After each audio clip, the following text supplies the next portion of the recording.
buenas noches para todos y para todas. Bienvenidos y bienvenidas a este espacio llamado Narrativas al Margen del Laboratorio Libertad de la Parada Juvenil de la Lectura. Nos invitaron acá a conversar a mí, que soy Laura Bayer Yepes, corresponsal Antioquia de un medio de verificación que se llama Colombia Check. Ahorita les voy a explicar un poco más de ese concepto. Y están conmigo mis compañeras Manuela Saldarriaga de 070 y esta Sara, que viene de una experiencia que trascendió el periodismo universitario y ahora se consolida como un gran medio independiente de la URBE, el periódico de la Universidad de Antioquia. Chicas, buenas tardes, noches, ¿cómo están? Hola, muy bien, muchas gracias. Muy bien, muchas gracias también por la invitación y a todas y todos por estar aquí. Bueno, vamos a conversar de un concepto un poquito difícil de definir porque todavía, digamos que no, uno le pregunta a la gente en la calle qué es un medio independiente o qué es un medio alternativo y quizás la respuesta no sea unificada, todos tendremos concepciones distintas.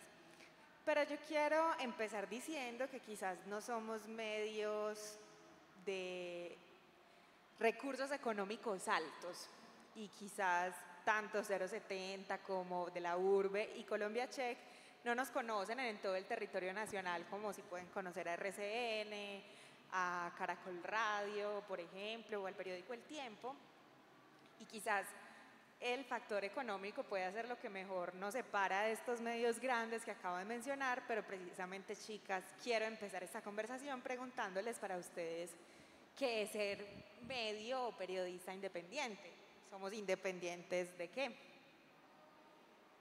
A mí esa pregunta pues como que me pone a pensar mucho porque justo ahorita venía en el Uber y el muchacho me empezó a poner conversa y a decirme que yo qué hacía. Yo le dije que yo era periodista y que de dónde.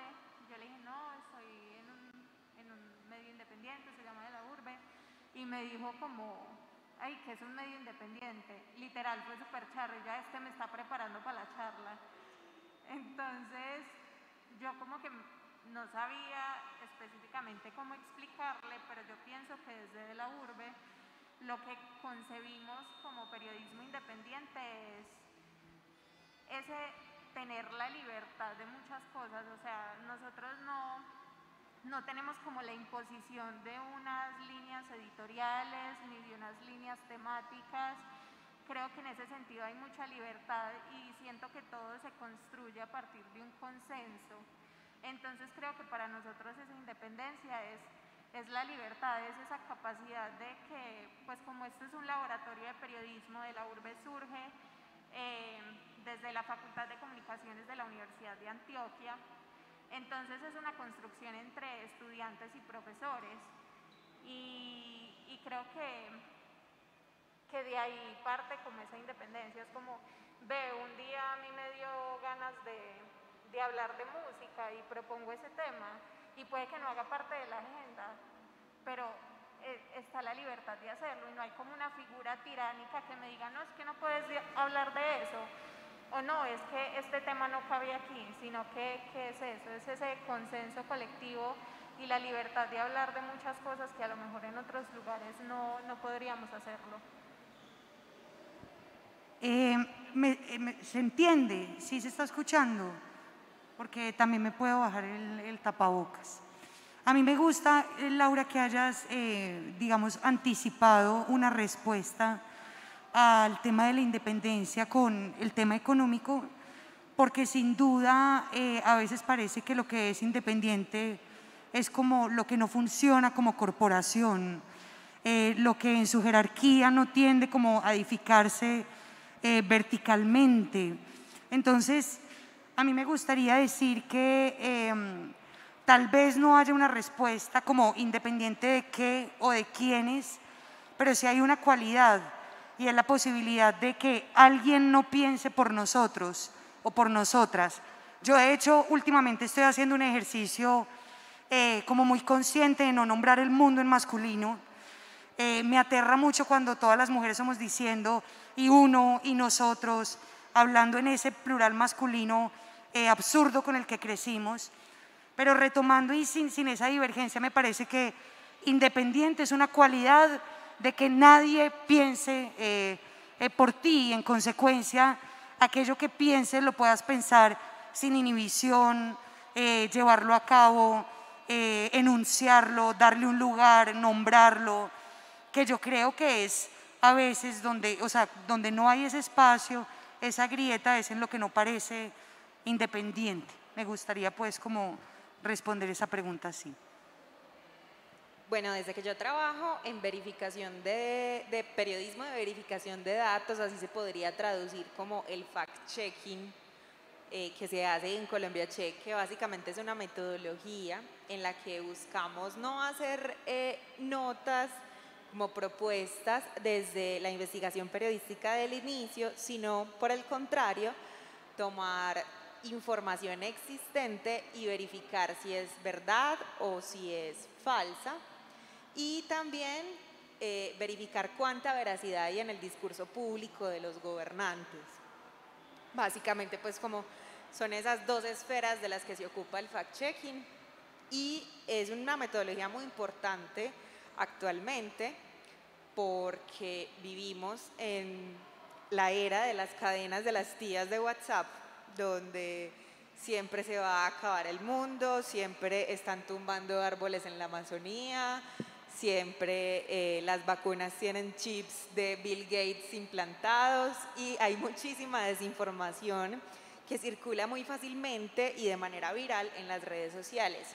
Y ahí es donde está entrando el fact-checking en este momento. Entonces esto antes, digamos que a los periodistas que hacemos fact-checking nos condiciona mucho más, porque no tenemos como esa libertad de escoger una historia, sino que las historias que necesitan ser verificadas vienen a nosotros. Y esto es muy curioso, es porque no deja de ser periodismo independiente, porque por ejemplo al momento de verificar discurso público, es difícil contradecir a la persona que está en esa figura grande de autoridad en un municipio, en un departamento, al mismo presidente Iván Duque, aprovechando que en esta transmisión tenemos una intérprete de lengua de señas. Yo saqué una nota en El Espectador en diciembre de 2019 diciendo que el presidente Iván Duque no tenía intérpretes en sus alocuciones cuando eso era una ley. Pero a pesar de que eso fue fact-checking, fue como, ay, ¿será que esta periodista está en contra del gobierno de Duque? ¿O será que por chequear las informaciones que dice el alcalde Daniel Quintero estoy en contra del alcalde? Y realmente no, realmente es efectivamente perseguir de manera un poco más concreta con esta metodología esa búsqueda de la verdad que tenemos los periodistas. Entonces, les cuento esta anécdota para precisamente preguntarles, chicas, ¿será que solamente desde los medios alternativos o independientes se da ese control que se podría llamar así, ese control que hacemos los medios de comunicación a los gobiernos y a los poderes? Pues a mí me parece que digamos, nos ha causado muchos problemas perseguir la verdad en general, no solamente a la prensa. Y siento que en el caso del fact-checker a los discursos políticos, no creo que sea como consecuente querer buscar verdad en ellos, pero sí me parece bastante consecuente poner en evidencia lo mucho que mienten. Y habiendo dicho esto, pues yo creo que para nadie es un secreto que se traicionaron las promesas anglosajonas o neoyorquinas o pues de cualquier tipo de escuela de periodismo que prometía buscar a toda costa la verdad. Y creo que cada vez entre una abundancia de singularidades y pese a que se quiere como uniformar todo ese discurso, creo que se destaca cada vez más el punto de vista, y el punto de vista que es honesto y que digamos, pone de manifiesto que no es dueño de la verdad, que no le pertenece y que no está tras ella. Y yo creo que el desmantelamiento de los medios de comunicación en este último siglo, en donde, reitero con lo que decía ahorita, muestran sus inclinaciones políticas, pero además sus inclinaciones y su connivencia con las empresas y las grandes corporaciones e intereses que incluso nos ha obsesionado como demasiado. Este medio es de esta ideología política u otra, pero digamos, nos cuesta también ver los impactos comunicativos en los intereses económicos, en los intereses ambientales e incluso en la falta de garantías para pensar libremente, es decir, en la cooptación de pensamiento a través de violencia discursiva. Y de repente nos vemos hablando de cosas que yo me pregunto si precisamente el periodismo está a veces poniendo la conversación adecuada. Me gustaría también agregar que con el tema de las fake news hay otro panorama muy interesante que también traiciona la verdad y que tiene que ver con las deep news, y es esa posibilidad de alterar la voz, animar una imagen estática, meter simplemente unas palabras y con un algoritmo creer que el Papa dijo que iba a hacer esto y el Papa nunca lo dijo. Y creo que ya son niveles, digamos, cyborgs o de tecnología, en donde incluso la percepción humana empieza a fallar en su capacidad de distinción de lo que es verdadero o no, ¿cierto? De cómo distinguir si identitariamente esto se pertenece a sí mismo, no sé. Entonces, cada vez creo que el periodismo puede aportar en un punto de vista, en una reflexión, en una manera de leer el mundo y en una manera de navegar entre tantas ficciones, como conducir los sentidos, la mirada, el tacto, el entendimiento. Pero yo creo que esa promesa de dame un momento, ya vengo por la verdad y te la traigo, suena a mal periodismo también. Yo estoy de acuerdo y también pues como que quisiera agregar algo, y es que yo siento que a veces quienes hacemos parte de medios independientes, alternativos, como lo quieran llamar, a veces somos como muy pretenciosos y creemos que somos los dueños absolutos de la verdad, y es como nos creemos omnipresentes, omnipotentes, y creemos que somos como esos dueños de todo lo que está pasando y que todos lo sabemos, y no nos damos cuenta que muchas veces también como que caemos en el error de tener perspectivas sesgadas, de no verificar algunas cosas, porque a mí me ha pasado, o sea, yo he empezado a escribir artículos y de repente mi editor me dice, ¿estás segura de esto? ¿Estás segura de lo que estás diciendo? Porque a veces caemos como, no, es que soy independiente, entonces todo lo sé, todo lo oigo, y no es así. Y puedo decir lo que quiera, además. Ajá, sí, es como esa posición a veces como que de dar cátedra de cómo hacer periodismo, y yo siento que no somos los dueños de la verdad, estamos lejos de serlo, y también falta como autocrítica en ese sentido. Muchas veces nosotros también aportamos a esa divulgación de fake news, a esas perspectivas sesgadas, y bueno, eso es como lo que quería agregar. Cuando la ideología política, chicas, está muy marcada en los medios de comunicación, como estamos viendo, por ejemplo, en el caso de Semana actualmente, que pues tomó un drástico giro a la derecha,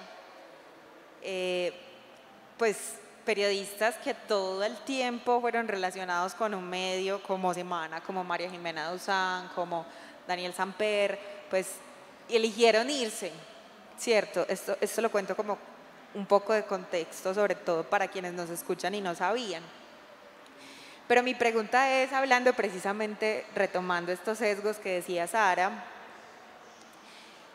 me parece muy delicado que, por ejemplo, los periodistas que incluso estuvieron en medios tradicionales y ahora se dicen periodistas independientes, o quienes se conocieron como independientes desde el principio, no se responsabilicen precisamente de su audiencia, porque, como decía Manuel ahorita, no se trata de decir, espera, teneme aquí, ya te traigo la verdad, sino que se trata de ser responsable con lo que dices y con lo que le estás contando a tus audiencias, al otro.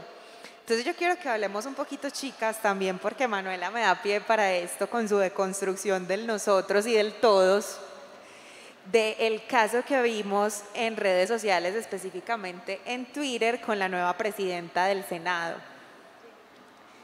que es una, perdón, de la Cámara de Representantes, que es una congresista cuya familia tiene nexos con el narcotráfico, pero periodistas como María Jimena Duzán y como Daniel Samper la cuestionaron en Twitter, no por la historia de su familia, sino porque se tomó una foto en una fiesta de Halloween con un disfraz de policía que mostraba mucho su cuerpo y con un arma de juguete en la mano.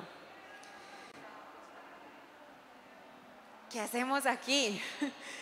¿Cómo debería abordar este tipo de fenómenos tan complejos en la realidad colombiana, que no es la primera vez que pasa, pero que, por ejemplo, a Julián Bedoya, cuando lo sancionaron por su título falso de abogado, no le dijeron, pues, ¿y usted por qué estaba en una fiesta a tal día en tal hora, o por qué estaba vestido de esta manera? Esto va a sonar muy feo, pero es que todo es culpa del patriarcado. Pues el patriarcado es el culpable de todo, ¿no?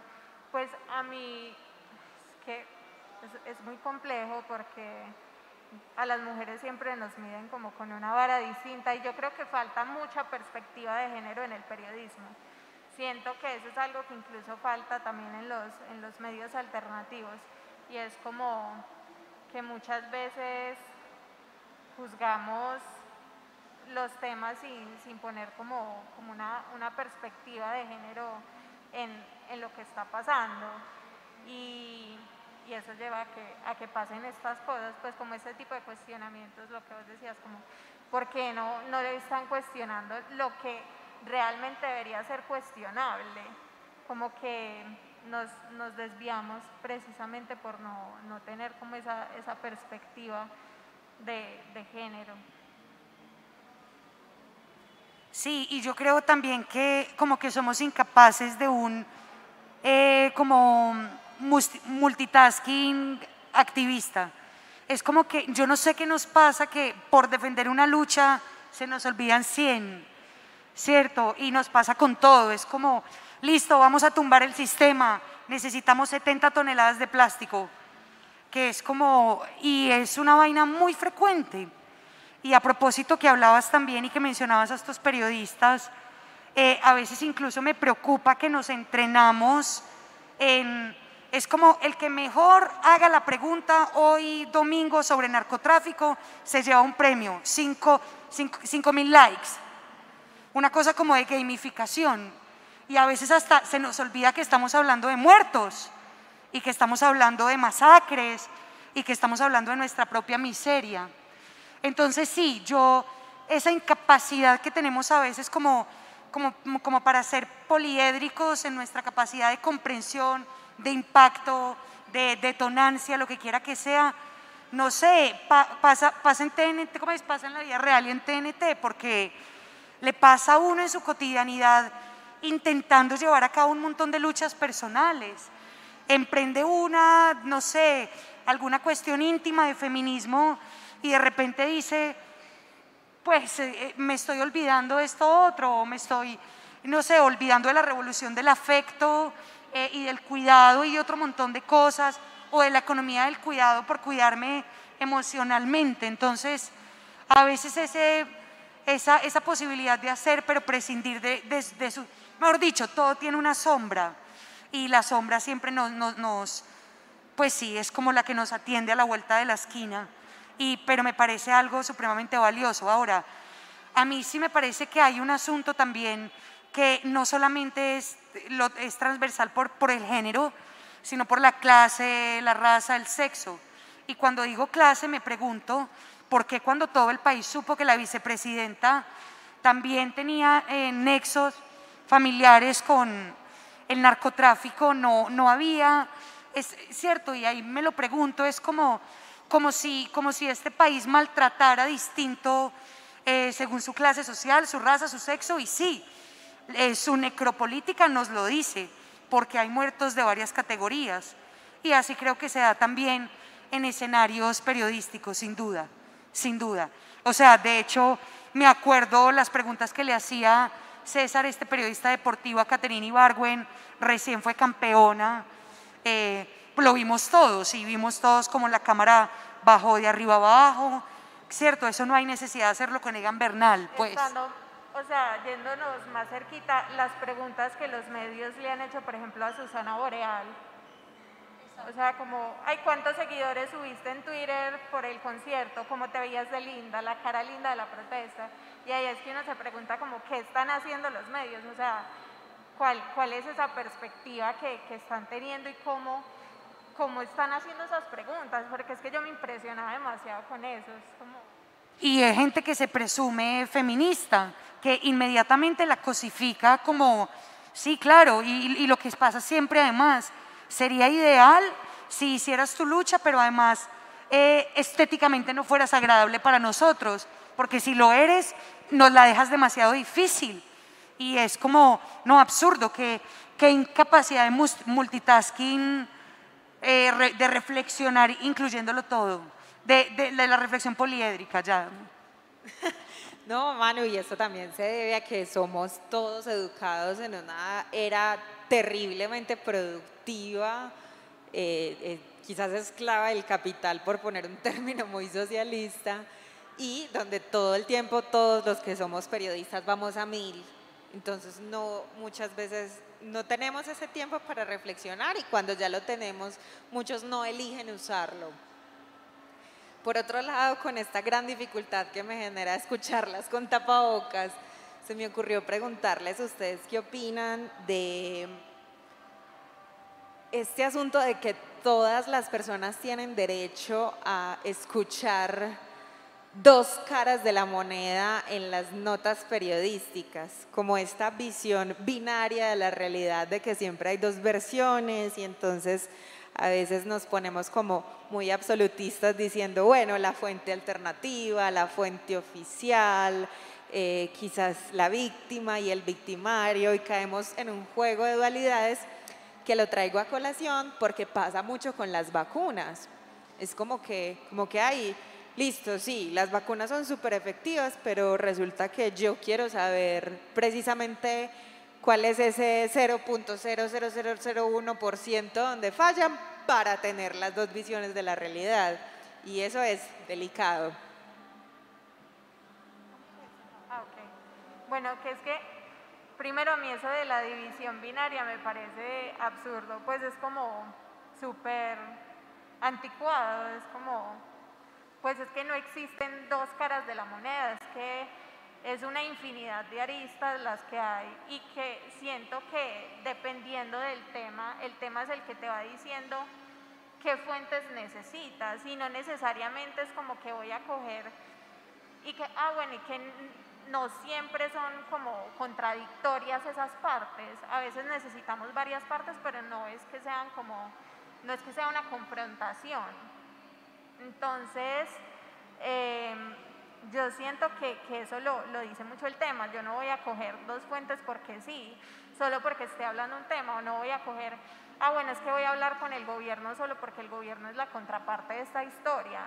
Yo siento que no debería ser así, que los temas te van indicando con quién tienes que hablar, y yo siento que los periodistas también tenemos la libertad como de decir como, no, es que yo no quiero incluir a esta parte. Por ejemplo, voy a hablar de un tema delicado, digamos, si yo estoy tratando un tema de un abuso, yo puedo decidir como periodista no hablar con el abusador, porque no quiero, así sea la contraparte.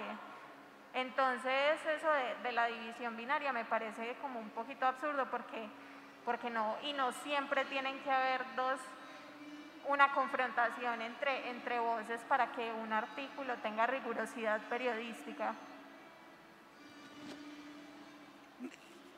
Sí, yo creo que nos ha hecho mucho daño también pensar el mundo de una manera bicéfala, no solamente el periodismo, o sea, el mundo, el bien y el mal, arriba y abajo y en fin. Pero a mí sí me parece que hay algo hay algo con esto y es que aparentemente cuando acordaron esa promesa de verdad y dijeron, bueno, ¿qué podría ser verdad? Un poquito de esto, un poquito del opuesto, y se supone que ese punto medio, al menos si no es la verdad, contiene de ambas partes, entonces no traiciona a una u a otra. Pero lo que nos pasa también por ese pensamiento bicéfalo o bipolar o binario es muchas veces, no sé, hay una cosa que se tuerce muy rara, porque entonces la gente dice, si tú defiendes los derechos humanos, entonces eres de izquierda. Y yo siempre he defendido que los derechos humanos no tienen ideología política. Entonces pasa algo muy curioso porque cuando en 070 tenemos discusiones, yo siempre me paro mucho y yo digo, yo no quiero hacer el tipo de periodismo que es, venga, yo le cuento que lo que dijo este tipo es mentira, entonces uno se mantiene todo el tiempo explicando que el hombre miente, o que el hombre dijo una falacia, o una blasfemia, o que hay violencia discursiva. Entonces me parece que darle voz, micrófono, amplificador a gente antiderechos es una irresponsabilidad muy grande, no solamente de la prensa, sino de todo aquel que tenga la posibilidad de darle un escenario a quien quiera que sea. Y eso yo creo que nos debería convocar a una mayor responsabilidad, porque a veces siento efectivamente que ese tipo de discursos los erigen. Un periodista argentino que se llama Chani Guyot decía, yo siento que en estos contextos de polarización hay halcones y palomas, y lastimosamente la prensa le da el micrófono a los halcones porque son los que dan clics, y no solo la prensa, eso se sucede, o sea, va pasando. Dale cámara a este, que este es polémico y entonces este hace que tengamos audiencia, y no hay responsabilidad alguna con aquello que se está diciendo, pronunciando, el mensaje. Entonces, como para cerrar, pues además porque preguntaste por las vacunas, yo sí siento que hay, es decir, los derechos humanos no son solo políticos, tienen que ver con la libertad de expresión, asociación, reunión, información, etc., incluyendo la salud. Entonces creo que garantizar el acceso a la información de la manera más transparente, pues es ideal, y que ahí también hay manos negras, por supuesto, y pues ya se volvieron, cada enlace es como una, perdón, guardando las proporciones con la comparación, pero es como pisar una mina y la gente le va dando clic a los enlaces de una manera muy inofensiva, y son minas informativas, pero son minas, ahí se detona algo. Explotan, claro, y precisamente quiero que sigamos conversando de esta importancia del papel amplificador de los medios y las audiencias.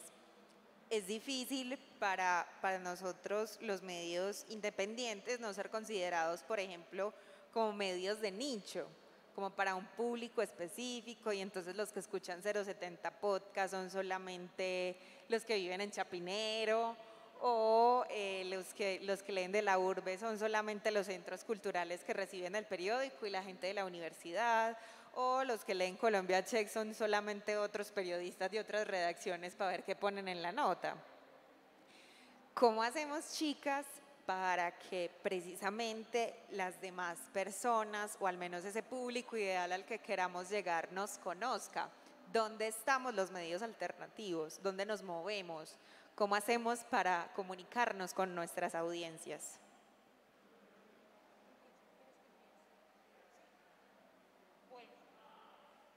Bueno, eso que dices de Chapinero me gusta, porque yo creo que eso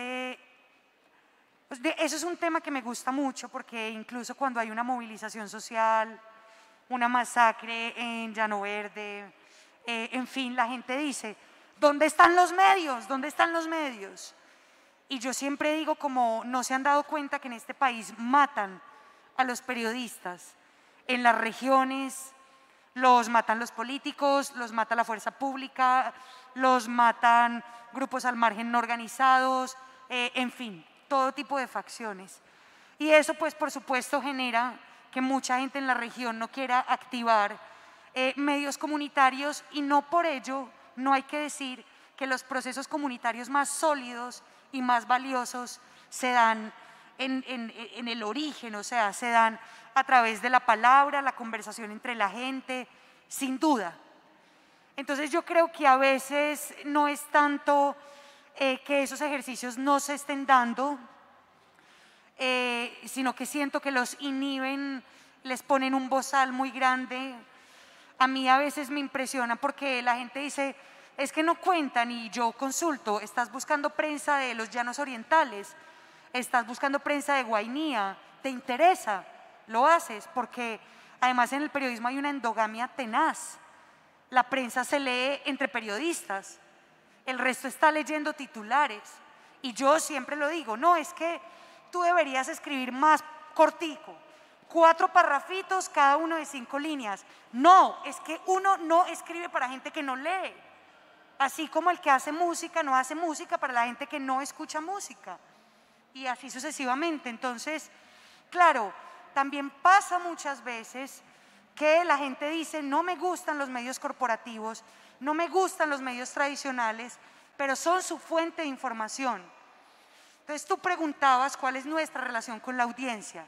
Nosotros hacemos un ejercicio, y es que le escribimos a gente al azar de diferentes regiones del país a preguntarle qué quiere que hable, qué conversación quiere que pongamos. Y muchas veces pasa que la gente incluso está cansada de lo cotidiano, está cansada de la violencia, está cansada de la corrupción, está cansada. Entonces dicen, yo quiero que hablen de nuevas masculinidades, yo quiero que hablen de cómo hacer compostaje, yo quiero que hablen de reciclaje de vestuario y de la moda como elemento contaminante. De acuerdo, se lanza esa agenda y ¿qué pasa? Caen las lecturas. Entonces, para terminar, lo que quiero decir, y eso es algo que hablamos siempre entre periodistas, que hace que los medios puedan hacer investigaciones gruesas, cientos de miles de likes de Gracie Rendón bailando, eso paga el gran reportaje. Entonces la audiencia dice, dame más, y hay que decirle a la audiencia, consume mejor, y te doy de eso que quieres consumir, pero mientras quieras consumir de lo otro, te vamos a dar de lo otro. Y van a quedar unos pocos, como dices, de nicho, que va uno a revisar el nicho, y es una disidencia maravillosa, o sea, hay de todo en ese nicho. Es un collage, es muy poco uniforme. Bueno, yo creo que del lado de la urbe sí siento que todavía estamos muy en la burbujita. Es, como vos decías, centros culturales, los mismos periodistas de la universidad, algunos estudiantes, pues yo no creo que de ingeniería nos lean, por ejemplo. Pero aquí, Sara, y qué pena interrumpirte con este paréntesis, hay que reconocer que de la urbe tiene un último gran premio Simón Bolívar de periodismo, Sí. que fue el artículo de la bodega de la anterior alcaldía de Medellín. De la bodega de Fico. De la bodega de Fico. Y pues este fue un trabajo de equipo, o sea, lo más bonito fue que no es solamente Juan David Ortiz, que es pues el director y la cabeza, sino que son todos ustedes detrás de eso.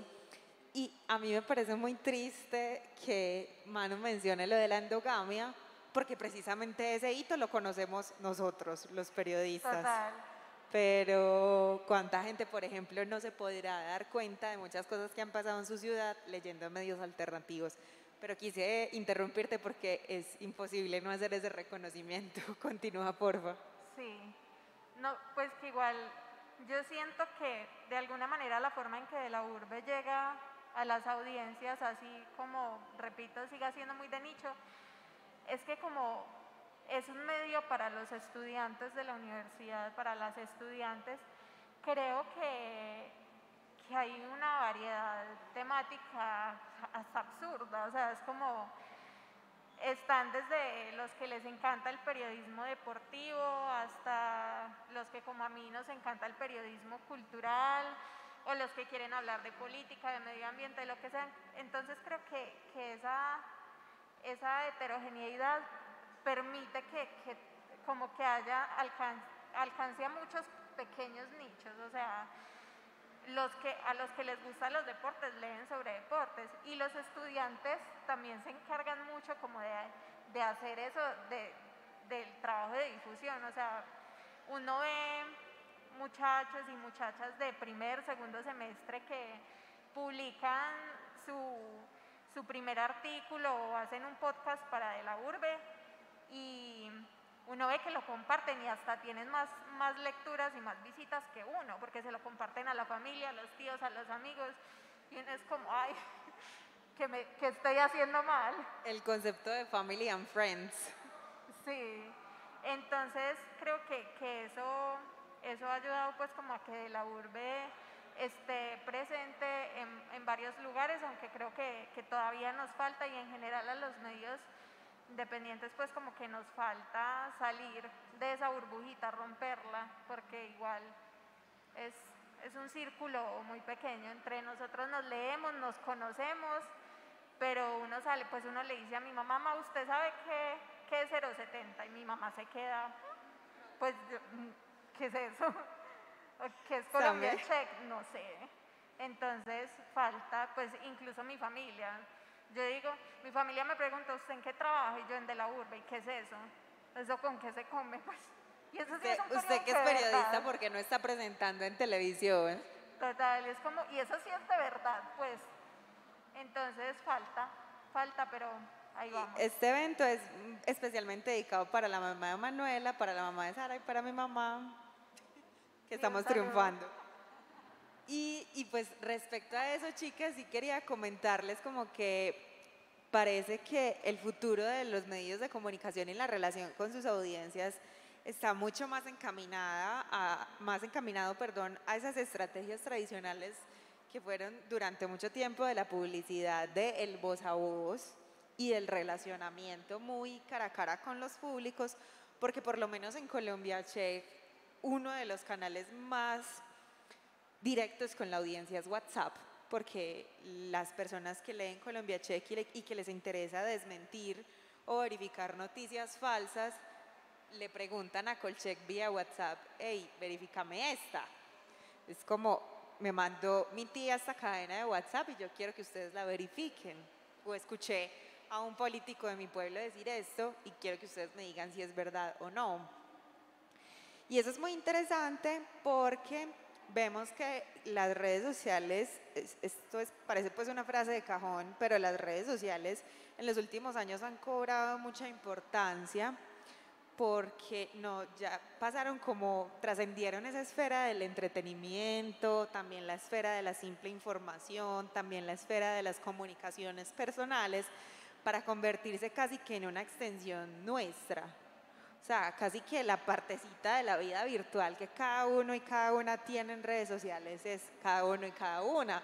Muchas veces, mucha gente me pregunta en la calle, ¿y vos quién sos? Y cuando yo les digo que soy Laura Batller no me sacan, pero si me dicen, vos sos Laura desdibujada en Twitter, entonces ya sí, claro, ya. Y yo no puedo decir que no soy Laura desdibujada porque también soy eso. Entonces eso para contarles que gracias a redes como WhatsApp y a como YouTube es que hemos podido, nosotros sobre todo los medios alternativos e independientes, construir un correlato del paro nacional, de lo que está pasando en este momento, precisamente por eso que nos decía Manu ahorita, de que en Colombia, en las calles de Colombia y de las ciudades están matando a los periodistas y que muchas veces nuestros corresponsales son precisamente las personas que graban el video con su celular y lo transmiten en vivo por Facebook, por Instagram, nos mandan las noticias o lo que ha pasado a WhatsApp, y gracias a eso pues los medios alternativos podemos decidir tener esa libertad de contar lo que está pasando en el paro. Entonces les digo todo esto para preguntarles si ustedes creen que los medios independientes tenemos un relato más completo o distinto o completamente contrario del paro nacional. ¿Cómo es ese relato que nosotros hemos hecho en este cubrimiento del paro nacional? Yo necesito pensar. ¿Quieres responder? Yo creo que en este momento, no siempre, ¿cuál en este momento? Siempre hay una disputa muy tremenda por el relato con R mayúscula o como por quién controla la memoria, ¿cierto? Y yo creo que yo no siento que ningún medio de comunicación pueda decir este es el relato del paro nacional, fidedigno, exacto. No, incluso porque también es algo que en tanto se critica y se reflexiona permanentemente, también puede ser algo que nos agrade en un momento, en otro no, en fin, digamos, es susceptible es maleable de interpretación permanentemente. Pero lo que sí creo es que vale la pena poner un asterisco o abrir un paréntesis o llamar la atención sobre quién tiene ese relato con R mayúscula erigido y montado y edificado en ese momento casi que de manera opresiva. Es decir, vale la pena hacerle preguntas a ese relato en general, y yo creo que la mirada de 070 al menos es una mirada interdisciplinar de una politóloga, una literata con estudios culturales, una periodista, otra literata, que sale a la calle y que con su experiencia vital y también con la experiencia de estar en reportería, en terreno y además con la consulta de fuentes, puede dar un punto de vista que sí puedo decir yo, al menos de ese relato, que es un relato que no descreo, que no pierde de vista los derechos humanos y lo que está también consignado en esa literatura. Por supuesto, era muy interesante, no me acuerdo en este momento quién era la persona que hablaba de eso, no sé si era también Chani Guyot o era otra persona del Faro en El Salvador, que están también con un dictador, Nayib Bukele, otro dictador. Y bueno, y me gustaba mucho, Laura, que tú ahorita hablabas del relato blanquizado de los medios de comunicación. Entonces yo creo que al menos arañar o tratar de despegar un pedacito de ese gran cartel, de ese jorche del relato con R mayúscula, ya es Sí, maravilloso. Y qué pena ahí, Manu, te interrumpo. Es difícil, por ejemplo, encontrar en las declaraciones en distintos medios que hayan voces femeninas en medio de la protesta, mujeres que hayan ido al frente o que tengan un papel representativo en lo que es, por ejemplo, la colectividad del Comité del Paro. Y asimismo pasa con las personas afro y con las personas LGBTI y con todas estas disidencias que cada vez los medios independientes estamos reconociendo más. Sari, dale y explico lo de la blanquizada, que fue una conversación que tuvimos ahorita fuera de micrófonos. No, pues yo creo que no se puede hablar como de un relato de los medios independientes. Creo que hay muchos pequeños relatos que se han ido construyendo a partir de los enfoques que cada medio maneja, pues no es lo mismo lo que ha construido 070 a lo que se ha hecho desde la urbe o a lo que se puede hacer desde, no sé, desde Morada, desde Manifiesto. O sea, creo que son pequeños relatos y que entre todos hacen un aporte que puede que no sea la verdad absoluta, pero hacen un aporte como a que las personas puedan construir un relato y puedan comprender el panorama de lo que está sucediendo en el paro nacional. Al menos pues desde la urbe lo que se ha hecho, sobre todo con el enlace con Corre la Cinta, que es un podcast que tenemos desde de la urbe, ha sido buscar como hablar de cosas que pues no es que estemos descubriendo la gran cosa, pero hablar de cosas que a lo mejor no se están hablando en otros sitios. Por ejemplo, hablar del papel político del arte en la protesta, hablar de las representaciones, o sea, por ejemplo, de los activismos diversos, hablar de activismo afro, y creo que por ahí vamos construyendo como una partecita de ese relato gigante y de todo lo que está pasando con el paro nacional, porque es que son tantas cosas que uno no puede decir, mira, es que yo te tengo un relato del paro nacional, esto es, porque además los medios independientes estamos normalmente ubicados en la centralidad, estamos en las ciudades principales y pues yo no puedo decir que desde la urbe tenemos un relato del paro, porque por ejemplo no sabemos qué está pasando con las periferias, qué está pasando con los sitios más abandonados de Colombia. Entonces no es como que haya un relato absoluto, son pequeños relatos, es como una tela de retazos que se ha ido construyendo con lo que cada medio puede aportar. Y que también requiere responsabilidad de esas audiencias, porque Total. precisamente yo les hago esta pregunta es porque eso es lo que exigen, como bueno, ¿y dónde encuentro todas las noticias del paro? ¿Dónde encuentro todas las estadísticas? ¿Dónde encuentro todo el número total de muertos? ¿Dónde encuentro el número total de pérdidas económicas? Y mucho de ese juego lo tratan de seguir los medios tradicionales, dando balances, por decirlo así. Para mí me parece muy interesante lo que ha sucedido con Colombia Check en este cubrimiento del paro, porque precisamente ha sido tratar de verificar lo que sucedió en esas noticias de última hora que salieron en su momento con las muertes de tantos chicos jóvenes. Por ejemplo, no sé si vieron una imagen que rotó muchísimo por Facebook, que fue como la foto de los cadáveres saliendo por el río Cauca, río abajo. Y esa foto es una foto con información falsa, la foto es real, pero yo la verifiqué y es una foto tomada por un fotógrafo que estuvo presente en un performance en Marinilla, y la foto es del río Marinilla, no son cadáveres reales, sino son bajando por el río Cauca. Entonces, a pesar de que yo hice mucho ese trabajo de hablar con el fotógrafo y tratamos de desplegar bastante a través de redes sociales la noticia. Incluso Colombia Check tiene una alianza con Facebook para marcar las publicaciones falsas con, ojo que este contenido es falso, no lo vayas a compartir porque no te está contando la verdad, bueno, no te está contando una mentira más bien. Es que yo le pedí como a un colega que me ayudara a detectar por dónde estaba circulando la foto, y como pónganle hasta unos 15 días después de que mi artículo salió, la foto seguía circulando en distintas publicaciones. Entonces ahí es donde digo lo de la responsabilidad de la audiencia, porque pues uno también tiene que elegir qué creer, y en ese ejercicio tiene que consumir de manera más crítica lo que lee. Lo que nos decía Manu ahorita, que consúmeme mejor, ¿cierto? Ahí. Y ya para terminar, pues explicarles que no podemos dejar de hablar del fenómeno que ha sido exaltar o enaltecer esa figura de lo que fue Susana Boreal, la directora de orquesta en la protesta. Es porque ella salió en la revista Credencial, después anunciaron que se unía al pacto histórico de Petro.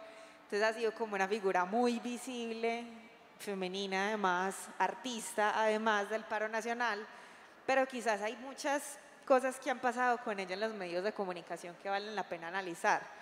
Entonces, no sé si Manu quiere empezar y explicarnos como un poquito eso de la blanquización de la protesta, porque el problema no es Susana, sino que el problema es lo que quizás su color de piel pueda representar, o también su nivel de estudios, o también su clase social. Sí, yo nominalmente con ella no tengo absolutamente nada que decir, absolutamente nada. Respecto a la blanquización de la protesta, sin duda hay una intención institucional por hacer correcciones políticas.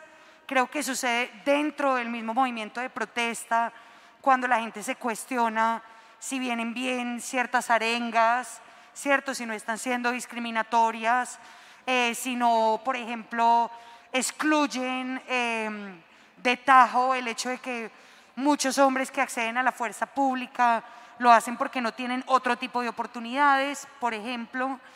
Entonces, por ejemplo, todo el que no estudie es tombo, como si en Colombia fuera fácil acceder al sistema educativo.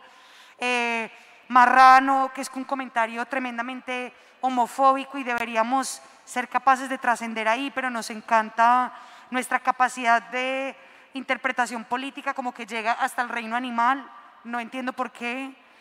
Y entonces, claro, sí siento que hay una intención institucional, por decir la protesta debería ser así, como cuando fue la marcha feminista, que encendieron la iglesia en la Plaza de Bolívar y todo el mundo furioso, y además decían, ¿y mujeres? ¿Y mujeres haciendo eso? Que uno dice, pues hombre, como un cuerpo que ha sufrido ese nivel de violencia en proporciones,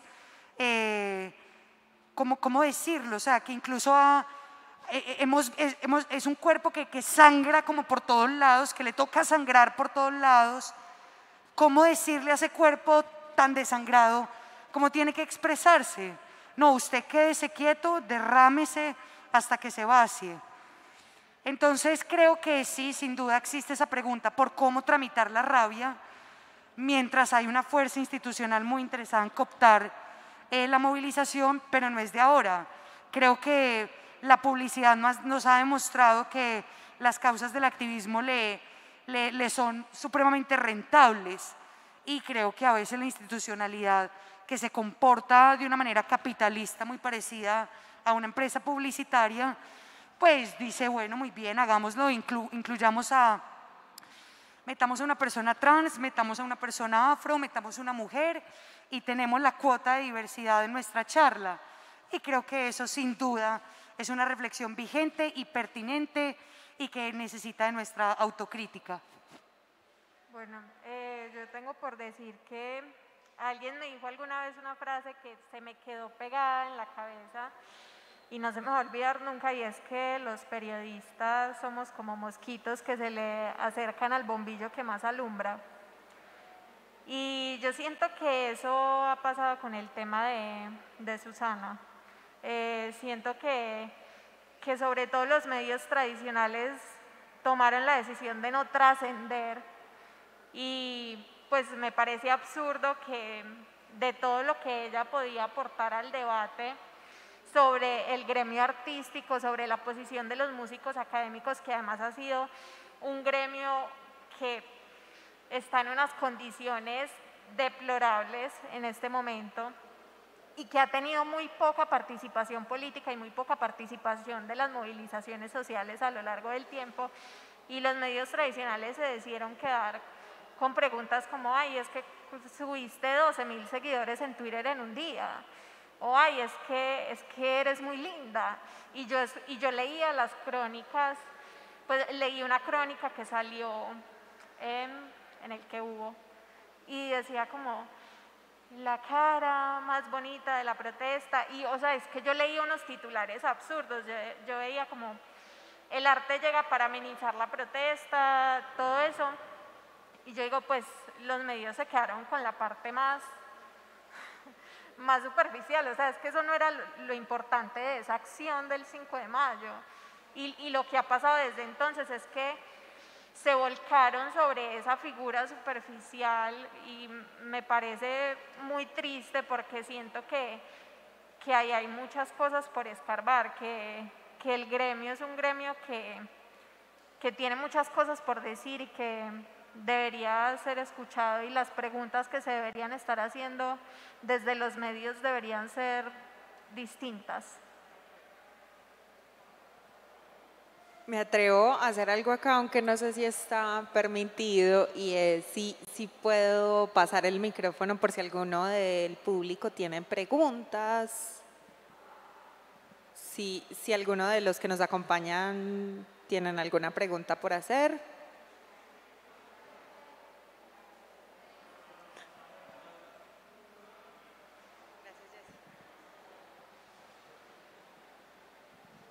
No tenía una pregunta, estaba saludando a mi amigo Camilo y de pronto hubo una confusión, pero no, muy buena la charla, chévere escucharlas. ¿No tenías preguntas? Muchas gracias.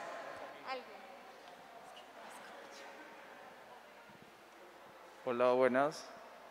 Bueno, más que todo es una pregunta a ustedes como medios independientes, y es que los medios para aumentar su nicho o para crecer toca darle a la gente lo que quieren, ¿cierto? Entonces, si son medios virtuales que por cada like reciben una ganancia que les ayude a mantenerse a ustedes como medio, y muchas veces lo que la gente quiere o lo que más ve que les genera más recursos no es una información muy ¿cómo le digo?, cultural o de su nicho en sí. ¿Cómo han hecho ustedes para mantenerse sin caer en eso tan banal, por lo que dices de la imagen y de mostrarle a la gente lo que quiere, sino lo que tú consideras que en realidad necesita?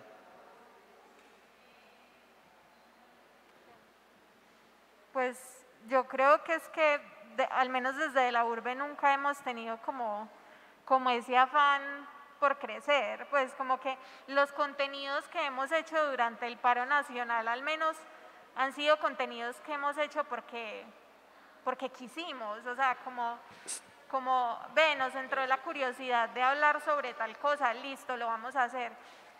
Que nos van a escuchar 10 personas o que van a leernos 50 personas, listo, pero es como eso, lo que yo hablaba al principio, como de que en De la Urbe concebimos la independencia como esa libertad, que no tenemos como alguien que nos esté diciendo, es que traten este tema porque este tema es el que está en la agenda y esto es lo que nos va a dar vistas y va a hacer que nos visiten y lo que sea, sino que realmente es como muy de una decisión personal, o sea, aparte como de tu interés y creo que eso pues realmente como que no hemos, siento al menos que no hemos caído en eso porque nunca hemos tenido la presión primero de tener que generar cierto número de visitas, pues como es que si no nos leen tantas personas, paila, ¿no? Es como que no está esa presión. También por el modelo económico ahí, Ajá. porque pues como Sí. dependen de la U, no sé, Manu 070, que también proviene en sus orígenes de la Universidad de los Andes. Sí, porque también creo una cosa, a mí sí me parece que las redes sociales le convinieron a la democratización de la información de manera, wow, maravilloso. Y también siento que pese a que uno está todo el tiempo, ay, la audiencia tiene que curar mejor, ser un poquito más exigente con lo que consume, no, también hay una audiencia muy,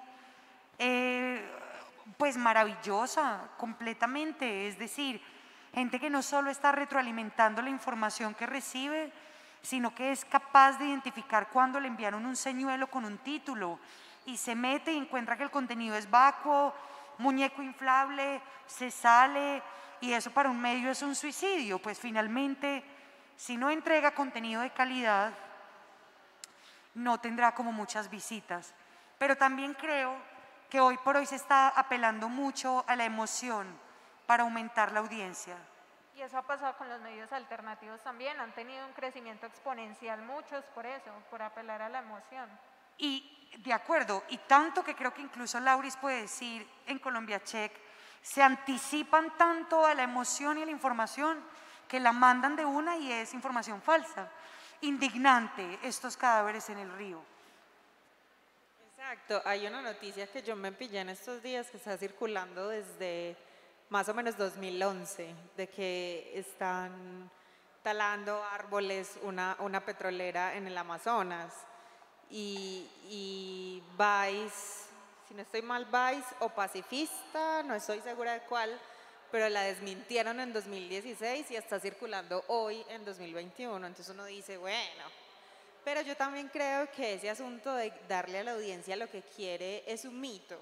Eso es un mito que lo tienen sobre todo los medios tradicionales muy enquistado como en sus planeaciones y en sus proyecciones, pero también estoy de acuerdo con Manuela en que hay personas consumidoras conscientes de medios maravillosas, ciudadanos conscientes al fin y al cabo, porque un ciudadano que consume medios es también el que le interesa qué pasa con las decisiones políticas en su territorio, el que le interesa el progreso de su sociedad, en qué manera se da, el que le interesa el bienestar de sus vecinos, de su comunidad, y también una persona que al fin y al cabo cultiva como su pensamiento, que le gusta. Y yo creo que para ese tipo de personas el contenido sí se vende por sí solo, no importa si es un podcast de 2 horas, no importa si es un reportaje de 16.000 caracteres, sino que aquí sí hay un asunto muy importante que creo que podemos mencionar para ya cerrar este conversatorio, y es, chicas, ustedes también como medio, ¿qué acciones emprenden en sus equipos para precisamente formar esas audiencias que creemos que ahí sí les encanta el video del gatico lamiéndose las patas, pero también son gente que piensa, gente que tiene vidas y proyecciones y sueños, y podemos lograr que pasen otras cosas respecto a los medios con ellas? La pregunta es, ¿qué hacemos para educar a esas audiencias, por decirlo así, esa formación ciudadana que tendría que tener el periodismo? Pues una respuesta rápida se me ocurre, hacerse responsable de lo que uno hace, lo que quiera que sea. Si va a barrer una calle o si va a escribir un texto periodístico, hágase responsable de hacerlo con amor, de hacerlo bien, con criterio.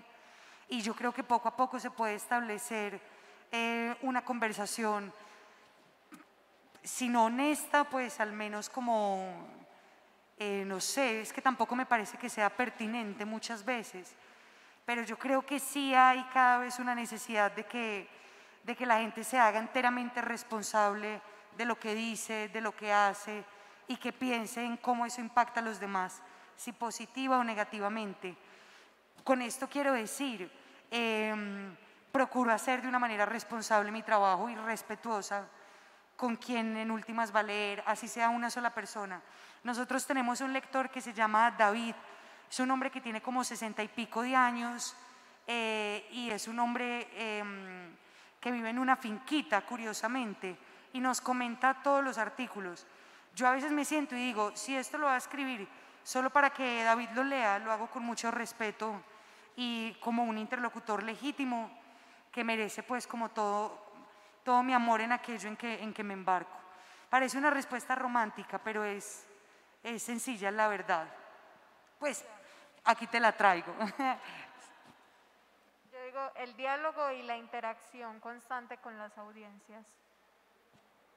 Sí, y de parte de Colombia Check y también de Morada Noticias, que lo hice durante muchos años, la mediación, la traducción quizás de esa realidad que es para unos pocos, tratar de que todos la entiendan, que la mayoría de personas puedan comprenderla aunque no estén inmersos en ella.